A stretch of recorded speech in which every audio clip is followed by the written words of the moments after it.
question will be shown to the moderator. For the second panel, I want to invite Marcelo Brito, agroenvironmentalist, executive secretary in the Legal Amazon Consortium, to conduct a topic called Financing a Diverse Bioeconomy, an holistic vision for climate, nature, and people.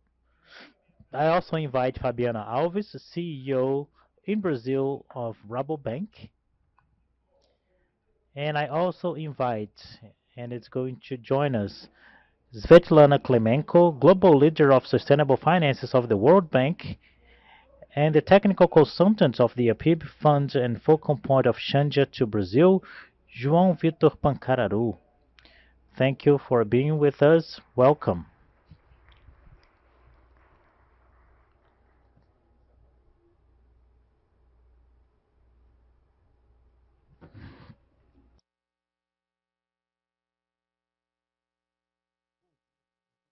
Good morning, everyone. It's a pleasure to be here. I want to thank Marcelo on your behalf and on behalf of all the Nature Finance team.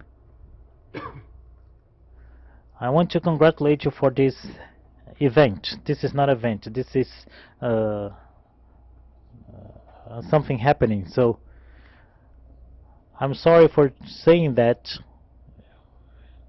but I am one of the happiest person in the room because in 1998 we got together with a group of people and we started discussing agriculture in the Amazon on the soil, water, and biodiversity and carbon perspective in 1998. So we didn't have international platforms, nobody was putting bioeconomy in the discussions, and things evolved. On September 12th of 2018, I I went to Finland, that is the new name of Finland, and I visited him in the first Bioeconomy Forum. And I arrived there saying that it was wonderful to have a World Forum of Bioeconomy in Hukka, a beautiful ski station in the land of Santa Claus. But if you wanted to transform bioeconomy, you had to travel all over the world. And you could accept that challenge.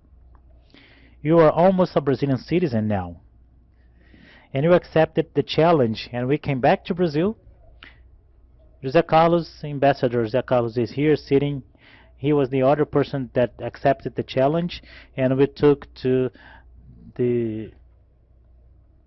to the governor and said the first bioeconomy forum in Belém was the starting point to organize this conversation in Brazil that gained more relevance after the event in Belém. So you can see that from 1998 to 2018 it took a long time, but from 2018 to now it was really quick. So the work of nature finance is critical. And seeing that the principles were adopted yesterday by the G20 brings a lot of hope that we can make the transformations that are even more relevant in this bioeconomic process. And thank you, Simon and Yuka, for everything that you said here, showing the many different world bioeconomy, because some people still believe that we have to create three sentences defining what is this bioeconomy. Thank you for showing that the definitions exist, and in order to make them happen, whatever the bioeconomy is, so I want to thank you for that. So we are getting to an interesting part. Svetlana from World Bank is going to arrive. Unfortunately, Tatiana had to leave the event because of an appointment. But financing. How do we finance this bioeconomy? How do we make this bioeconomy happen? We need brilliant minds in this process. Let's make a reminder here. Every year, Brazil is the fifth largest producer of food in the world, and we spend $1,200 billion with costs. The largest percent of this value, this amount, 70 or 80%, today are funded by financial mechanisms, financial tools that didn't exist 20 or 25 years ago. So there was a market intelligence of transformation of the finance mechanisms that enabled this position today. So what would be these new tools, and we are going to discuss this afternoon, that will enable the transformation of this process from now on? It is different. It's not going to be business as usual in the finance mechanisms that we have now, that we are going to leapfrog. Before Svetlana arrives, we have two different points here, two different ends, and I want to start with you. Because this is a part that during all this process, this was forgotten. The indigenous communities, the local communities, the riverside communities and extractivist communities that now are integrated in this bioeconomy process. So I start with a question to you. What are the main characteristics of these indigenous funds that you represent here, the main examples? And more than that, what is working well and what else do we need to do to leverage this process even further? The floor is yours. Welcome.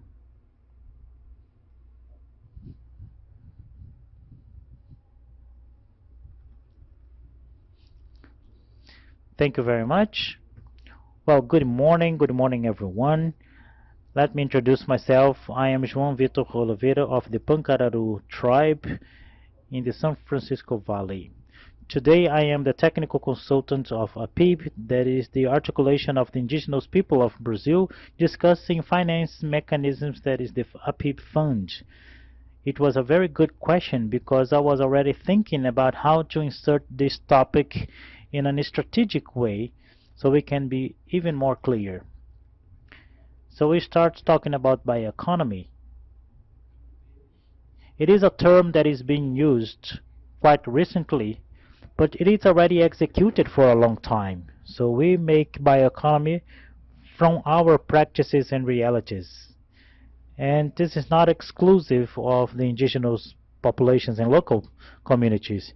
But I believe that population as a whole has thought about bioeconomy from their realities, but there is a more centered discussion of what bioeconomy is about. Not only in this space, but in many other spaces we have been discussing about bioeconomy.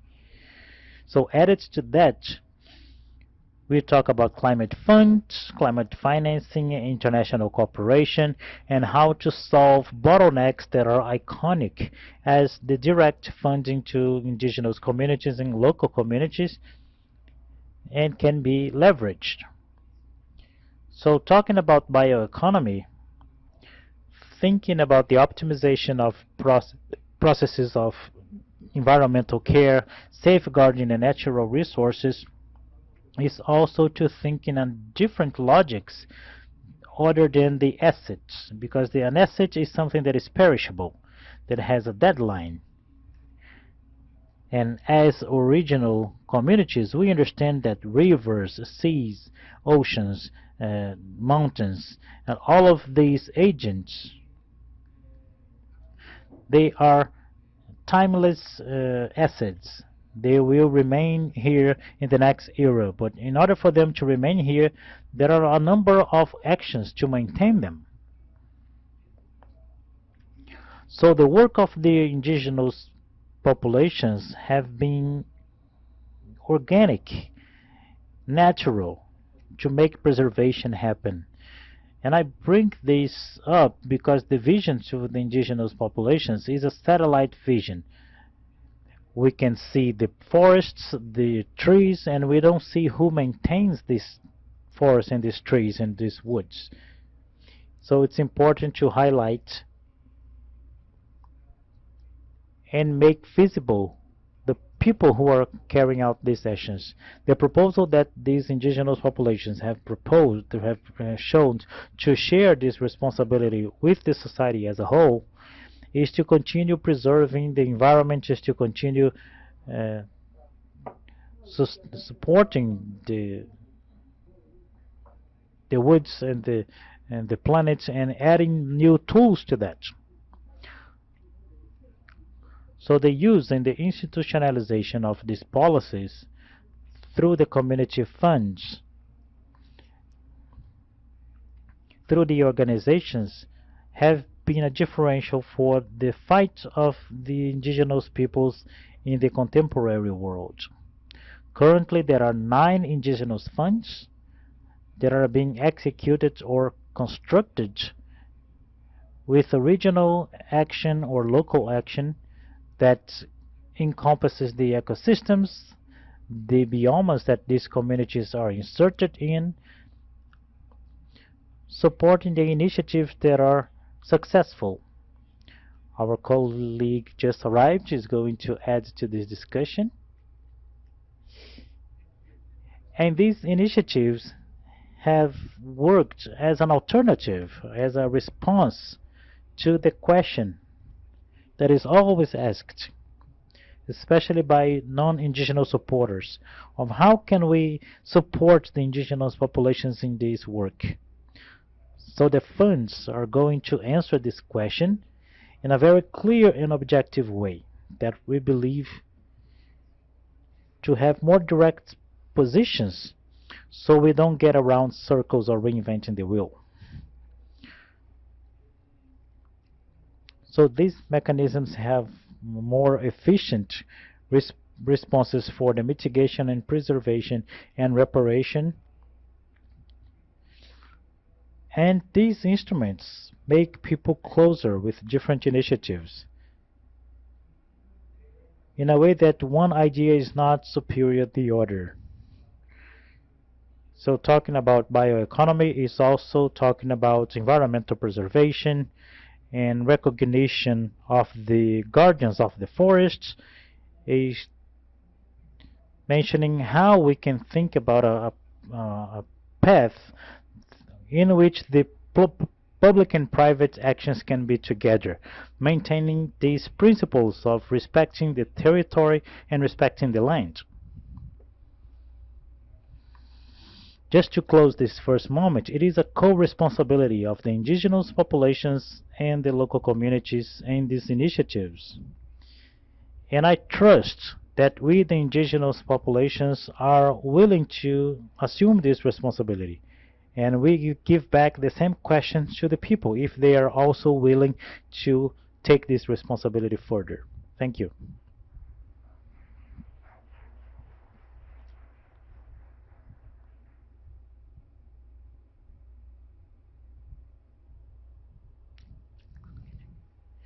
Thank you. We are going to get back to that later. Svetlana, welcome. It's a pleasure to have you here. In a few moments, I will ask you a few questions. Let's talk to Fabiana now. Simon and Marcelo, the great idea that you had to invite Fabiana to join us, because we have been discussing in the bioeconomy forums about forests, about restoration of native vegetation or non-native vegetation, but we don't talk about food. And if we need to restore the forest parts in the world, we need to continue eating. And there are numbers that are shocking. Of FAO, for example, that only with organic growth of the population, we are not talking about evolution in terms of income, because we have 20% of the world population that does not eat the same amount of calories. Only the organic growth, we are talking about the necessity to double the volume of production of foods in the world. But at the same time, we know that we have to change the structure of the food production. We have to change the agriculture, to change the feedstock in the world. Rabobank is one of the largest financiers of the sector, but it has been, through the last decades, a front runner of transformations in the sustainability requirements and compliance and so on. So we are talking about funding here. What is missing? Because we know that it's not money. So what is missing for us to land in Brazil with a finance mechanisms that can reach the transformations of regenerative agriculture, the integration of the work in the forest, the restructuring of the deforestation arc, and in the restoration arc. The money is there, why it doesn't get here?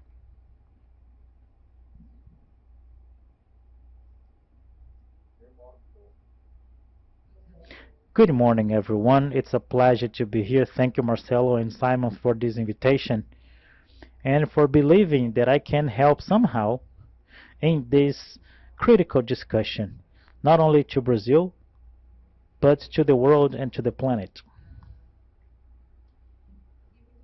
I was really happy to hear the definitions of bioeconomy. Now I am fully aware that Rabobank and agro are part of the nature-intense bioeconomy.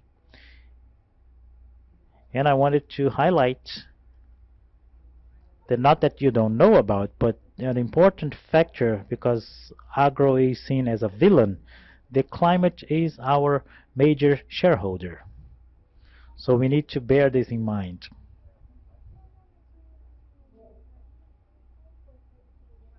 As Marcelo said, the food production. We use the people and the natural resources in order to produce food for the people again, and therefore it is clear that this goes along with the concept of bioeconomy. And as a funder of the food chain, we also recognize, as Marcelo said, the necessity to transition this production so there is a reduction in the impact of the use of these resources and they can continue favoring, because it is another important aspect to highlight. Agro has a positive social impact, and so they continue to impact people. And financing is essential for this transition. But as Roberto said in a different forum, the finance industry is not going to produce the solutions. It's going to enable the solutions. And that's why we are discussing here today, how to make these solutions viable from the private sector, the research and innovation, and to generate scalability. For that, the finance industry needs its own transition. The finance industry, based in the risk and return, knows really well and measures really well the cash flow, the capacity of payment, the leverage, the relationship with risk and guarantee. But the risk and return now needs to incorporate the S. So we are not going to talk about risk and return. We talk about risk, return, and sustainability. And it is clearly a new challenge, because in the risk assessment, the finance metrics are clear mathematics. The risk metrics depend on the evaluation of the market, supply and demand. We need to talk about supply and demand of bioeconomy. This is how the finance industry is going to evaluate this risk, where this supply is and where is the demand of the new economy. And it depends on the regulatory risk as well. Today in the finance industry, the acronym is FEC, Finance Economic Crime, where the environmental crime is being included. So here I would like to add something else. The things about the tourism and laundering money, it must be corrected and to be done in a very organized way as a goalkeeper, and it worked really well, because today we can say that these aspects to evaluate the due diligence that are done on these aspects must be previously considered in the evaluation of credit of the bank. So when we have a common opinion about the bioeconomy, certainly the financial department will also consider these patterns. And until now, what is calling our attention are the risks of the negative perspective, which is the greenwash. So all the efforts from all the natures to define this procedures and to push in a good sense to bring this responsibility to have the green morals, and it only takes away the capital. So we must think of how we will get into an agenda that the financial industry will be part of this, but in a positive way, because the greenwash history is something that is not helping us. Actually, it's not that not so important. Don't take me wrong, but I believe that we don't have to focus on the greenwash, and we must get more, we could say, appetite for the financial industry for the efforts of risk and return from now on. Yes, we have the obligation of the financial emissions, and we have to talk about the agriculture department. We have all the data, the statistics, 50% of the emissions worldwide, a bank that is having lots of bad results, because if you check the other players from the financial industry, our department is one emission department, and it makes us to be generating lots of emissions, and that are our scope number 3. So getting closer to your question, Marcelo, what we are missing now actually is not money. Specifically here in Brazil, agriculture is a very attractive sector, because we have here many information, such as we have considered growth, we have more efficiency in the latest years, an essential sector, because we cannot maybe not buy some products, but to eat everybody has to do this. And we also have the climatic changes and risks as well. We have all the commodities prices and many things about economy, but we can see this sector at, considering the capacity of payment, one of the few sectors that offers good collateral producer, we could say that. So in this cost of capital, we have the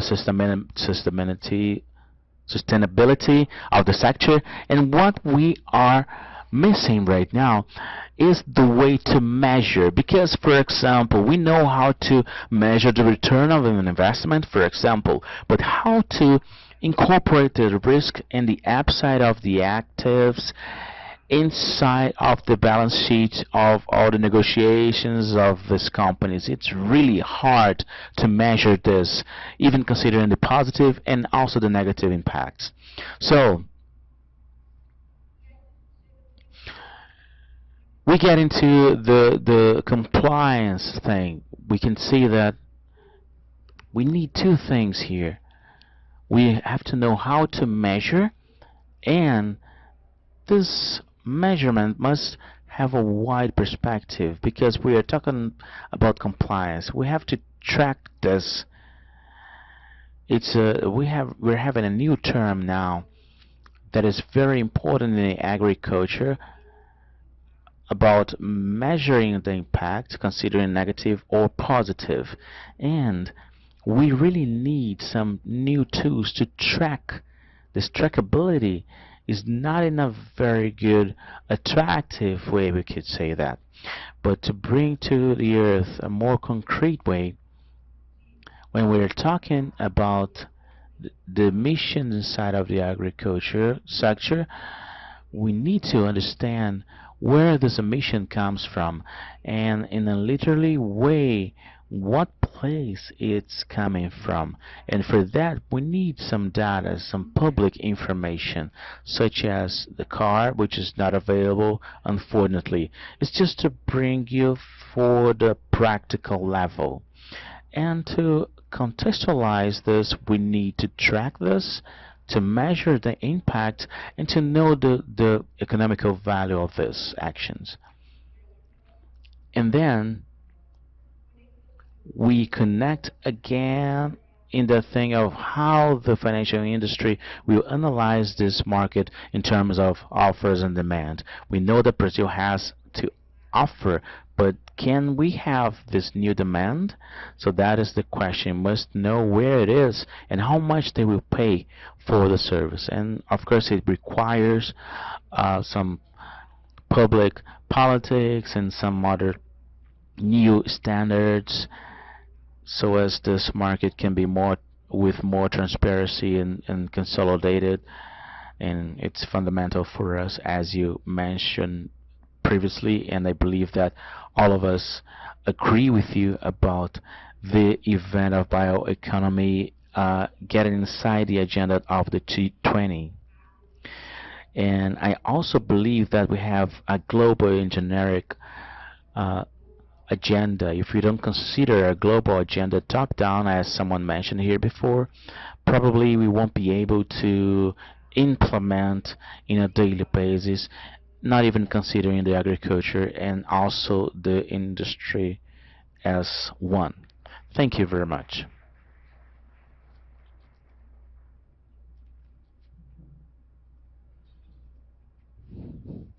Svetlana, good morning and welcome. There is a hard question for you here, and Tatiana left you alone, and the question was for you and for her, but now I have to answer for both. The World Bank is a very important player in the financial department worldwide, but you're not known for the speed of projects and not even because of the size of the tickets. Usually it's for the medium and little entrepreneurs. So considering a world agenda with some players such as the World Bank, how do you intend to have this basic compliance structure so as this your participation must be more than a promise, but also to keep up with the requires of the actual sector? Good luck with your answer.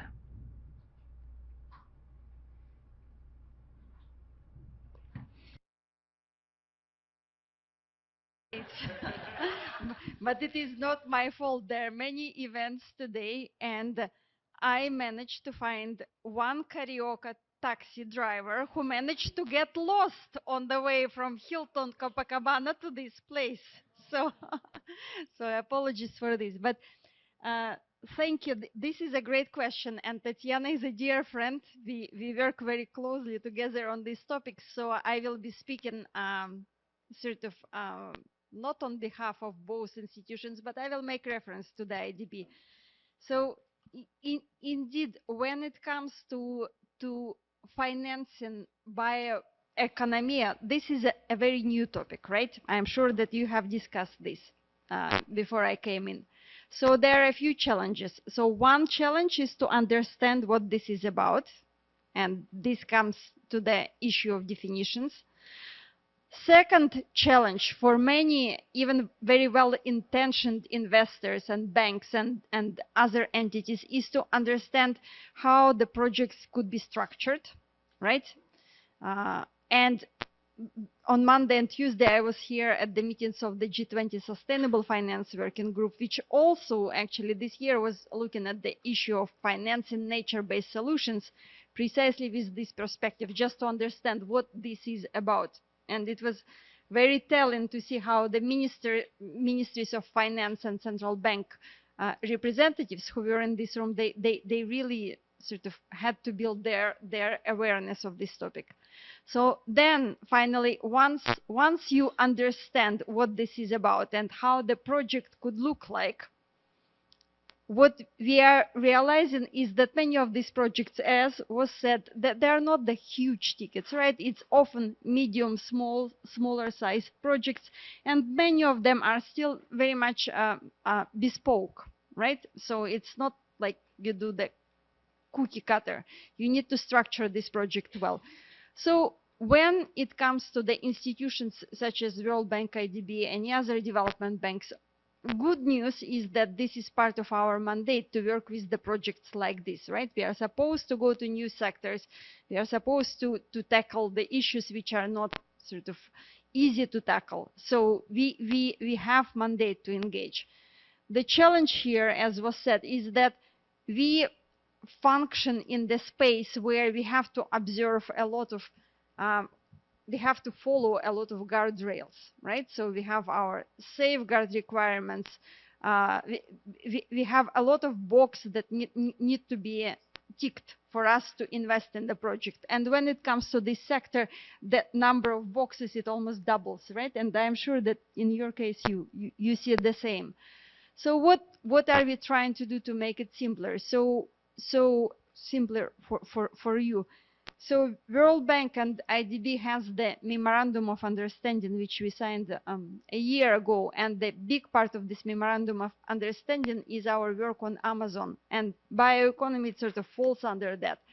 So what we are now trying to do is to better define how these projects will look like, and how we could offer not the shortcuts. Shortcuts is not a good word, and we never do shortcuts, right? We always find the long way. No, but to do what is really necessary, right? So if yes, we have to make sure that certain norms and rules are observed, and especially when it comes to such sensitive areas as indigenous people and local communities. But we are really now focusing at this particular moment, and I think that in the lead up to COP30 it will only go up, this focus on trying to mainstream this kind of engagement. So this is happening, and then in general it is acknowledged that the MDBs such as World Bank IDB could be a bit more simpler to work with. So there is also a reform which is taking place, which is focused on the simplification of the processes, including how to make the access easier to our funding. So.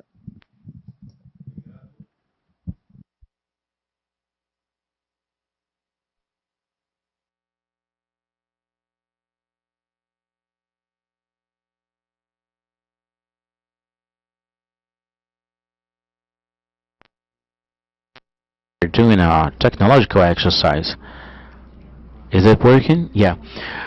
Well, I can say that something important. For example, in the Amazon project, we got a 12 months of license, and we want to do this with you. And we know that 12 months is a shortcut. It is spectacular. But anyway, there's a tip here that we are talking to for a long time about this, and also with BID. Maybe what we really need to increase the models of bioeconomy and social bioeconomy in the Amazonic area would be to have a place that we could transform the needs of compliance, as Fabiana said previously, in something that attends the regulations of the financial sector, so as we can accelerate these programs. But now is John's turn. So the first question for you is a very good question. The first one came from the audience. And how will the indigenous funds will integrate co-benefits to the bioeconomy, giving more value to the ecosystem and some protected areas? This is the part one of the question. Now let's go to the second part. Some people do not like to call as the biodiversity active, so let's call it life gifts that the nature provides to us, that transforms into a very playable products, and that people like this in the whole world. We can tell here, we can make a list of hundreds of communities of Indians in Brazil. But we have here a knowledge of how to develop this economy and to transform this into products, but some of the times we have some difficulties, such as not having roads done or an effective way. To put this in a clear idea, to offer what you have as the best things that you have to offer this in a very clear way to the other communities. So we have 3 minutes only left, so please, could you answer to us?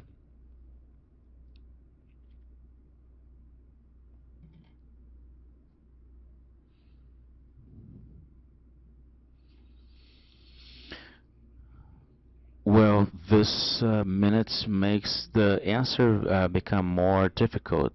We have some complex answers here, so I think I won't bring to you some very good answers, but I'll try my best. So, Marcelo, thank you for your questions.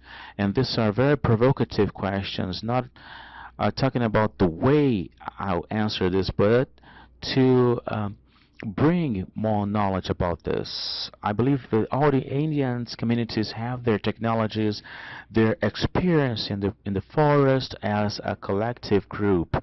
First, because of this, because they live in a collective uh, society.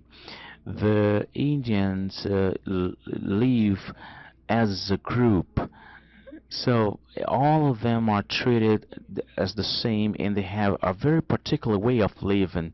And this different way of living is what brings more value to the diversity in the agricultural um, things that we have for a long time. And from this point on, we have to add the technology of the forest, and this is what makes them survive for such long years. And we have some factors that maybe can bring some harmless to this group of Indians, but we are trying to get the best of them, not only thinking about a daily basis, but also to bring some new regulations and some scientific and technological issues. For example, identifying how the climate changes will impact the society and to see how they will deal with these modifications. They must be adapted to this new reality that we live nowadays. And linking with the second question, we have to think about a new way to develop the sustainability. I liked this word when my colleague used this because we have to substitute this development for sustainability, because we will not decrease the things that we don't need. For example, if we need more trees in some areas, but we have to balance all these factors. I believe this is sustainability is not only to think about things to repair, but also to things that will decrease the negative impact. And all of us think about this, the development and the sustainability, in a way that all can live together in the same environment. So, bringing to this idea to the funds, the communitary funds of the Indians, they have support from initiatives that not only think about their efforts, but also to support these initiatives in many other themes, so as they can be in the same horizontal line with the other companies and in this new reality that we are living now. So, this new scenario that we have, in answering the second question that you did, for example, not accepting the constructions of new roads or tram roads or this new areas next to their areas, I believe that this will bring more impacts, much more to a long-term result, thinking in a negative impact more than a positive one. And we have to motivate some initiatives that will balance all of these things. So, if we can build or think about the energetic transition that is fair and to give more quantity of results, we have to think about in another perspective to bring more benefits to the Indians, such as new thermal industries and how the nature gets connected to these things. So I believe that it's a huge exercise of how to think in new strategies to balance all of this factor. It's not an easy thing, I know, but with a goodwill, we'll be able to find a solution.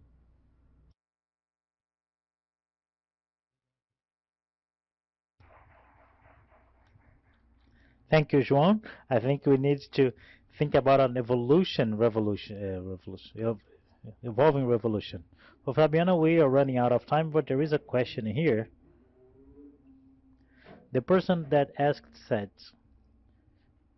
she congratulates you for the position of the bank and so on.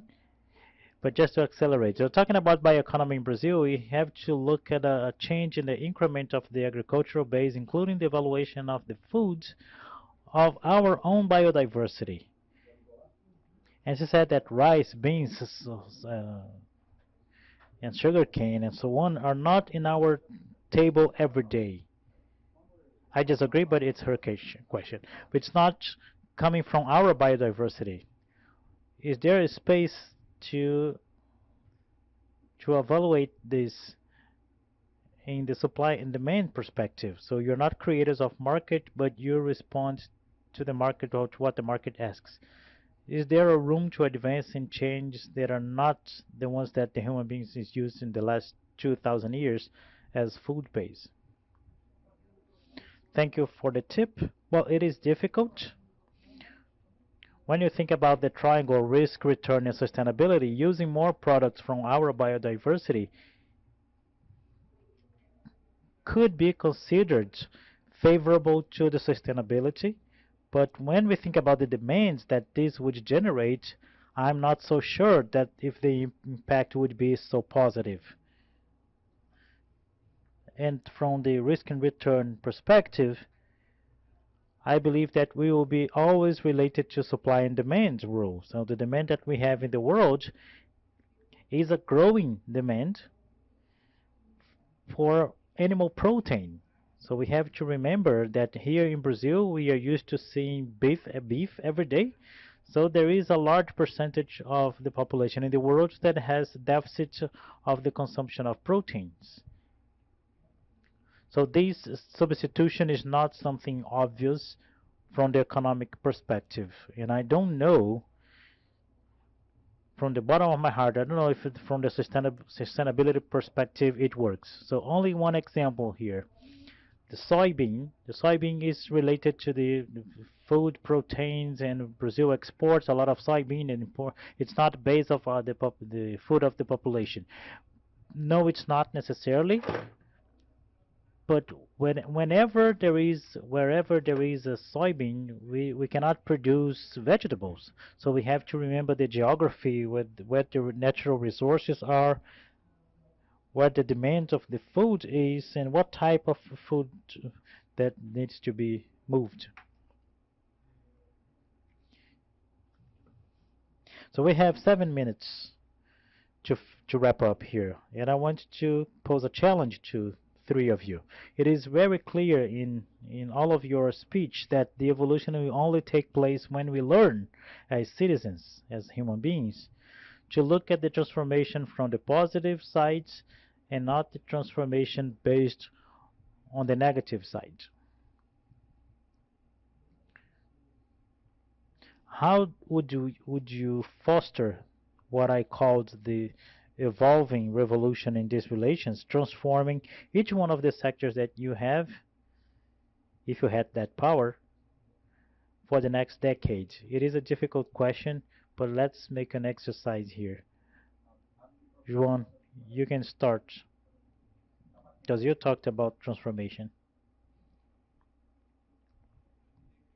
Well, I would say that one of the starting points would be not to treat one as superior than the other and making a self-criticism, the real analysis,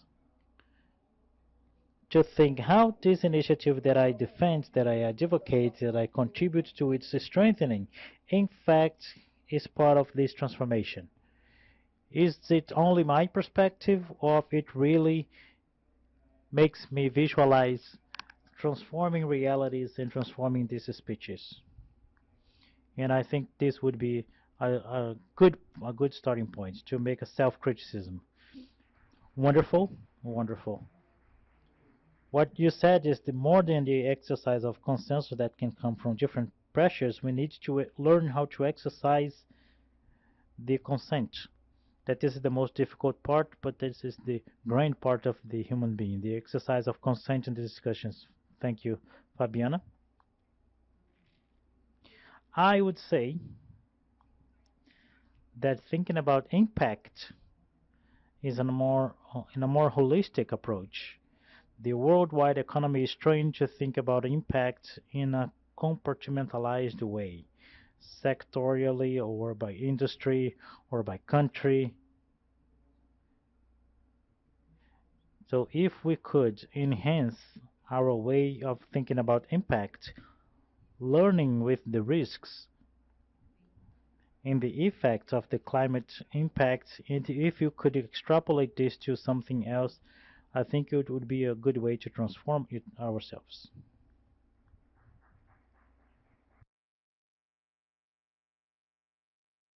Sector perspective, markets function on information. So to mainstream considerations of nature and biodiversity in the way global financial markets function, we need to have the standardized information disclosure standard. Divulgações padronizadas das informações. Mentes brilhantes são aquelas que se dispõem a conversar e a participar, o que significa que vocês todos são mentes brilhantes que estão aqui ajudando a construir esse novo momento há 13 meses da COP30, que talvez seja o evento mais importante que irá acontecer no Brasil. Que não seja nas palavras de Henry Kissinger, que um país sem planejamento é um país de eventos. Que a gente não trate isso como um evento político, mas como um evento que pode proporcionar transformações para nós a partir dessa discussão transformations from this bioeconomy discussions. Congratulations to all of you and thank you very much.